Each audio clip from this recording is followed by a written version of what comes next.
Yeah, this conference has been very significant in the sense that it's talking about multidisciplinary approach to the issue of national security and development. Make us understand that the issue of security is not just about headers and bandits and Boko Haram and the rest of it.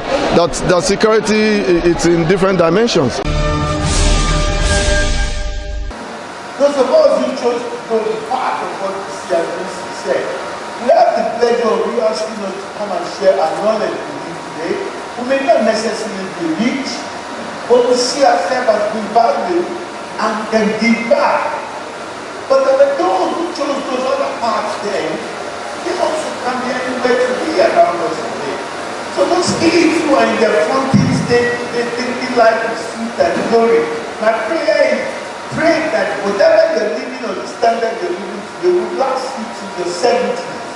But as far as I'm concerned, I had to think most of the time we leave it all to government and we just didn't want to do anything. If Zoom were to go off today, something will appear. Because something brought Zoom to the landscape. Zoom was never in the horizon. So the inventive minds will always be creative. And I'm very sure someone is working on something. It probably may just be that Zoom is even overshadowing him, WhatsApp is overshadowing him, Google is overshadowing him. But should an opportunity create, I mean, a challenge create itself. We are presenting suctioning machine and nebulizer. What does it stand for? What does it mean? We use suctioning machine to clear the mucus, fluid, blood from the airway, from the lungs, so that the patient can have normal breathing. How long does it take you to come up with this ideology? It takes us up to a month. A month? How many of you in the team? 12. 12. So to what extent would you, the efficacy of this? For the suctioning machine, we did it for response to emergency before a patient can be taken down to the hospital. Since we are in a school environment and it's most likely we have a patient that has difficulty with breathing. We have been trying to take up a responsibility that will at least make us available when a student is having issue, either with our health or in terms of we still have a very far helping hand before we can take such patient to the hospital. So this will help us. And talk about the nebulizer, it will be able to equally power the suctioning machine we have there. So, and again, it takes out a lot of time and money and all that. Send a text message. And so excitingly, he has gotten the account number of her son. So my wife will say, "Mélòó lẹ fẹ́ rà?" My wife will reply, "Ẹ̀fọ́ méjì, tẹ̀tẹ̀ méjì, ewédú mẹ́ta, èló ni, maybe 150 or 200. My wife will transfer, and she will not carry the vegetable on her head again. Just nylon bag, and people will think it's just going back. And I found out a month ago. She called my wife. Said, "Mommy, ẹ̀fọ́ ti di 100 naira." And my wife said, "No, to be 50 naira. Lenta, only 100 naira new." And she came to the house. She still, the price that she sold it was still 50 naira. The group of vegetable sellers in the market, they have increased the price of vegetable per pack to 100 naira. But she knows that she will lose customers. So openly, her price is still 100 naira. But individually, not to lose the market, she will sell it 50 naira. What am I saying? Do you know it is illegal to outlaw market unions? Because they have the right to association. Just like you have the right to associate as workers' union. This issue came to me. You know, I told you I'm the chairperson of all civil society in Ekiti State. And they said we should go and advocate to the government to outlaw the market women, the vegetable, this and that. And I said, I won't lead you. Because just like we have ASU. So if they have vegetable sellers, one, they are protecting their trade. Yeah, this conference has been very significant in the sense that it's talking about multidisciplinary approach to the issue of national security and development. And you will discover that a college of health science and technology like this will certainly be worried about insecurity. And this conference today has been able to make us understand that the issue of security is not just about headers and bandits and Boko Haram and the rest of it. That security, it's in different dimensions. Like there is health security, there is food security, there is marital security, and so on and so forth. And you will discover that there is a nexus between, amongst all of them. If one has a challenge, then the other one will be affected. I'm so excited that they are doing what they are doing today. But I've been here before, and it's been a concern that an high institution like this should have the focus of scholarship. And that is what I have seen today. And I feel it's a good one, and it's just important for them to continue in this way and keep encouraging their academic staff to be visible globally, and to then move on even into the cyberspace, to let all their colleagues all over the world know exactly what they are doing. And when that is done, it becomes easier for them to relate with colleagues all over the world, to develop themselves the more, and then it has a ripple effect even on their own students, because the students also will be the better for it. The governor of Ekiti State, Dr. Kayode Fayemi, has done a lot with regards to security in this particular state. Is an intellectual person, and in his own case, it's not just about just buying one thing here for people to work on or there, but researching into the causes of insecurity in the state and making sure that some of those things are attended to. I know he has agencies because I've been able to speak with one of his special aides focusing on security in recent times, and is talking about conducting researches, making funds available to conduct researches as to why there is insecurity even in some parts of the state. And you will agree with me that of all states in Nigeria during the COVID-19 pandemic, Ekiti State has been the most responsive, so to speak, because he really understood what health insecurity could be and what that could do even for the populace. So in his own case, it's not just about tackling banditry or tackling kidnapping. It's about looking into the root causes of insecurity and trying to attend to some of those things. My mommy, you raise issue about civilization and insecurity. I agree with you into civilization will produce insecurity. But just like my co-presenter said, there are risks and there are opportunities. There's what we call the strength, the weakness, the opportunities, and the threat. How do we manage the weaknesses? How do we manage the threats? That is what is making civilization today. That we see all the challenges about civilization that we cannot manage. Advanced nations, they have their own challenges in terms of insecurity, but they are managing it. In my full paper, that's the question.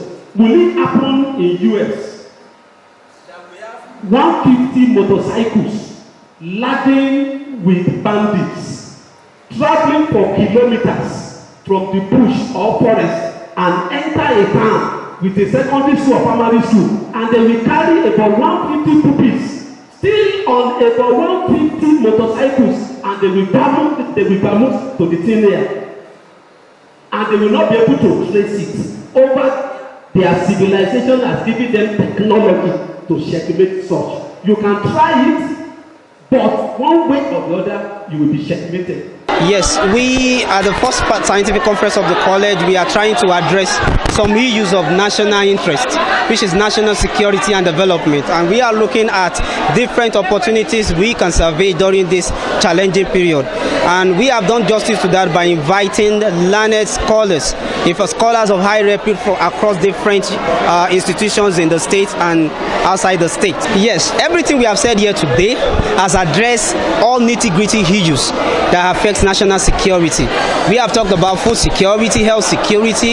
In fact, we have diversified and we have invited a lot of experts here today to present papers that address issues on national security and development. And we are hoping that we have all learned from ourselves. This country can only get better when there is a multidisciplinary approach, when all professions, all stakeholders come together to make sure that we solve all these problems together. But our own civilization, we say we are civilized. I always tell my students, the only mark of our civilization or industrialization is that every one of us, we are carrying the phone. That's what is making us to be on the same level with US, with UK. But in terms of other issues, we are as backward as 250 years ago. So civilization is good, but it has its own challenges. How we are able to respond to those challenges, those are issues that we must learn. And it's for at individual level, at the state level, and at the international level. Individualism. US is individualistic, no doubt about it. But our own individualistic is not corporate, it's not comprehensive enough. What do we use our phone? If you see an accident on the road today now, and it's a ghastly accident, rather than people to rush there, to save them, what will they be doing? They will be taking the picture. None of them will take this phone to call the police, to call the road safety, to call the civil defense. They will be taking photo and be sharing it. Is that the use of the phone? No. So it's the misuse of our civilization. But every one of us, whether we like it or not, we are going more and more civilized. Education is civilization. That's why the lead presenter can speak here. The education, you will not invite him. You will not have invited him. You will not have invited me. You will not have imparted knowledge today. The VC of the Federal University will not have been there. If there is no healthcare system, we will have had higher mortality rates and extensive morbidity patterns. We are middle level health provider. While we are not all the way up there, we are really needed at the grassroots level so that we can really link the patient and every other person that needs health facilities to the nurses and the doctors that are taking care. And to the glory of God, we are just 1 year in office. That's my team. And we have made up our mind that we are going to enshrine academic culture here. So we had our first scientific workshop 3 months ago. Now we are now having the second, which is a scientific conference, also the very first since inception. You know, that's very great. And let me tell you, the academic staff here, you know, the first were elated, you know, they submitted paper, they did a lot of research, and most importantly, you know, the topic itself is very, very of importance globally and even nationally, because equality is just everywhere. So we have the opinion that instead of staying with just one way of targeting it, inequality is actually hydra-headed. That is therefore they need to use various approach: ethnic, culturally, religious, social, art, just name it. So we're not just leaving it to the, you know, maybe the military personnel, maybe just the political leaders. No. So the conference is just to, you know, expose us to various ways of tackling this, so that we can have a way of moving the nation forward. Because an insecure nation cannot actually develop. Yeah, what I want to encourage my students to is, I don't want them, because, you know, even though they are calling us the college, we are actually a tertiary, and that's the level of a polytechnic. I don't want them to see themselves that part because they are not university, that maybe they are the lower rung of the echelon. No, they should more or less see themselves the way they are contributing to national development, especially at the health level. You see, because even if people are working in the industry or some other places, it's not as important as in health sector, because health sector people, they are actually helping life to continue with someone that is healthy, that can really, contribute either to family growth, national growth, or anything. So I want them to feel so happy and be so proud of their profession where they are. That's the health sector. To incorporate the various units of education insecurity, marital insecurity, moral insecurity, leadership insecurity, and followership insecurity. I've said in the conclusion, all these typologies of insecurity or security, they are not mutually exclusive, but they are interdependent. All these issues, they are part of the social insecurity or social security. Why do we have ICT as a problem, as a pain to our educational system? In China, in India, in Korea, everybody don't have access to social media. It is guided. That is see why even Trump challenging even other social media owners that if you don't buckle up, I will do this, they can do it. When federal government said Twitter should not operate in Nigeria again, it was a law, even though it wasn't backed up by any legislation. And they can do more than that. They can block pornographic sites. They can block illicit access to illicit sites. But our youth, they are not doing it. But if they do it now, somebody will go to court and go and be raising flag of fundamental human rights. When we know this thing is injuring the youth, but we are claiming rights. So we will expand that areas. Quality of education, the Yahoo leadership. Along that also there is this comment that whether Yahoo is replacing courtesan. The answer is 80% yes and 20% no. We still have courtesan. All these are aspects of deviant behavior, youth criminality. Why do they join courtesan? They want to belong.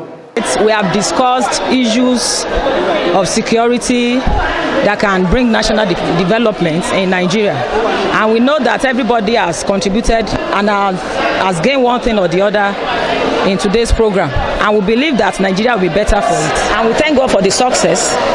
We just thought that it would be better for us to come together to contribute our quota to the security issues that are prevalent in Nigeria at present.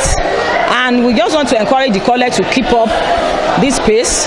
They should not relent. The researches that are still ongoing, they should bring them up so that from there we can come up with solutions to our numerous problems.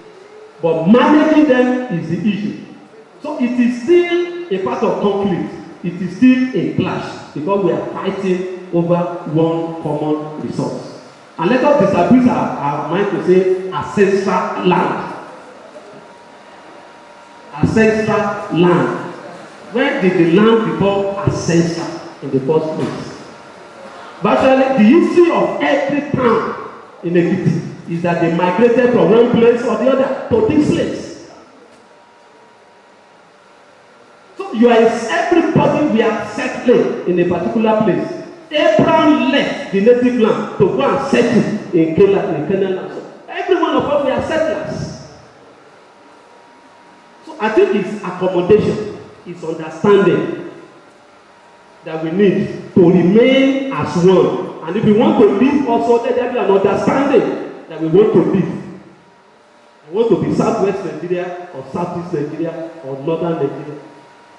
But to now to say some people are settlers, some people are native, it is not conceptual. It is a relative term. We want to appreciate many of the things that you said, the chairman.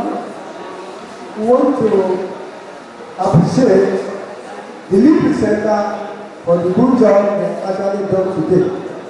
And they have actually opened our eyes. We have all listening and we have all gained a lot for their presentation. They have presented, they have asked questions, And we thank God they have responded to all our questions. And I want to say this to the professor. The Professor Adeluwa, is a friend of the body, and we all know him. What he actually did when he was the chairman of instruction of academics is what is needed to do. He identified that we lacked some paper journals, but as a man of God, he said we should give us moratorium, and that is the moratorium we are enjoying, that they should give us time to start preparing our paper and journal, and that we send our representative at the level of academics to say thank you for a good job done. When you look at the restructuring, is a man of God and has done it excellently. And we promise you, sir, that most of the areas you identify, we are trying to make sure we meet up with the period of moratorium that was given to us. So I want all of us to see today as a very important day. And I don't want us to end like this. It is just an eyes opener. That will kickstart immediately our papers, our journals, and make it in a people's paper. So that at the end of the day, by the time we get to the period of our promotions, we must have all gotten the necessary requirement for our promotion. I appreciate you all, and I wish you happy graduation as you continue to grow.